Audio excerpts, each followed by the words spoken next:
दोस्तों, आप सभी का टॉपर क्लासेस यूट्यूब चैनल पर एक बार फिर से स्वागत है।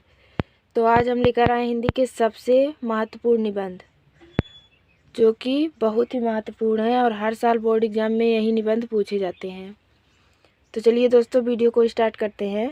तो सबसे पहला जो निबंध है, पर्यावरण प्रदूषण कारण और निवारण, और दूसरा है मेरे प्रिय कवि, और तीसरा विद्यार्थी जीवन में अनुशासन का महत्व। तो अगर दोस्तों आप यही 3 निबंध तैयार कर लेते हैं तो आपका 9 नंबर पक्का।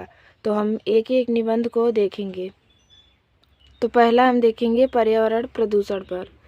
तो सबसे पहले इसमें हम रूपरेखा लिखेंगे। तो उसमें 3 हेडिंग बनाएंगे। प्रस्तावना, प्रदूषण के प्रकार, उपसंहार।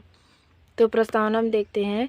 प्रदूषण वायु, जल एवं स्थल की भौतिक एवं रासायनिक विशेषताओं का वह अवांछनीय परिवर्तन है जो मनुष्य और उसके लिए लाभदायक जंतुओं, पौधों, औद्योगिक संस्थाओं, दूसरे कच्चे माल इत्यादि को किसी रूप में हानि पहुंचाता है।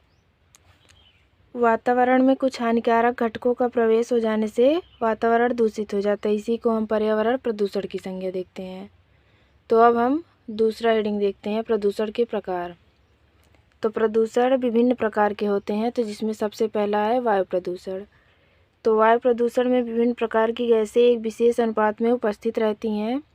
सांस द्वारा हम शुद्ध वायु ग्रहण करते हैं तथा अशुद्ध वायु छोड़ते हैं। हरे पेड़ पौधे प्रकाश की उपस्थिति में कार्बन डाइऑक्साइड को ग्रहण कर शुद्ध वायु निष्कासित करते हैं। इससे वातावरण में ऑक्सीजन तथा कार्बन डाइऑक्साइड का संतुलन बना रहता है। मनुष्य अपनी आवश्यकताओं की पूर्ति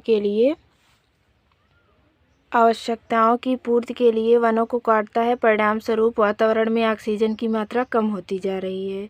वायु प्रदूषण से मनुष्य के स्वास्थ्य पर बुरा प्रभाव पड़ता है। इससे श्वसन संबंधी बहुत से रोग पैदा हो जाते हैं। तो उन रोगों को देखते हैं। तो जैसे फेफड़ों का कैंसर, अस्थमा तथा फेफड़ों से संबंधित रोग फैलते हैं। तो दूसरा जल प्रदूषण। जल में अनेक प्रकार के खनिज तत्व, कार्बनिक, अकार्बनिक पदार्थ तथा गैसें घुली रहती हैं। यदि जल में ये पदार्थ आवश्यकता से अधिक मात्रा में इकट्ठे हो जाते हैं तो जल प्रदूषित हो जाता है और पीने वालों के लिए अनेक प्रकार के रोगों का कारण बन जाता है। तो तीसरा प्रदूषण देखते हैं, रेडियोधर्मी प्रदूषण। तो रेडियोधर्मी प्रदूषण परमाणु शक्ति उत्पादन केंद्रों तथा परमाणु परीक्षण से जल, वायु तथा पृथ्वी सब में प्रदूषण होता है। विस्फोट के स्थान पर तापक्रम इतना बढ़ जाता है कि धातु तक पिघल जाती है। इससे रेडियोधर्मी पदार्थ वायुमंडल में प्रवेश कर जाते हैं, तो जिससे रेडियोधर्मी प्रदूषण बढ़ जाता है। अब ध्वनि प्रदूषण देखते हैं। तो नगरों में रेलगाड़ियों, बसों आदि वाहनों, कल कारखानों तथा लाउड स्पीकरों आदि की तेज आवाज़ से ध्वनि प्रदूषण होता है। इससे सुनने की शक्ति नष्ट हो जाती है और जैसे कि नींद न आना, कभी कभी पागलपन भी हो जाता है। तो आगे देखते हैं। तो हमारी लास्ट हेडिंग है प्रदूषण पर नियंत्रण। तो हम प्रदूषण पर नियंत्रण कैसे लगा सकते हैं देखते हैं। औद्योगिकीकरण तथा जनसंख्या की वृद्धि ने संसार के सामने प्रदूषण की गंभीर समस्या उत्पन्न कर दी है। इस समय हमारे देश में इस समस्या के निवारण के लिए सरकार द्वारा अनेक प्रयास किए जा रहे हैं। जल प्रदूषण निवारण एवं नियंत्रण के लिए भारत सरकार ने 1974 ईस्वी में जल प्रदूषण निवारण एवं नियंत्रण अधिनियम लागू किया था। इस दिशा में गंगा परियोजना के अंतर्गत गंगा के प्रदूषण को रोकने के लिए महत्वपूर्ण कार्य किया जा रहा है। इसके अतिरिक्त वनों की अनियमित कटाई को रोकने के लिए कठोर नियम बनाए गए हैं। लोगों को वृक्षारोपण के लिए उत्साहित किया जा रहा है।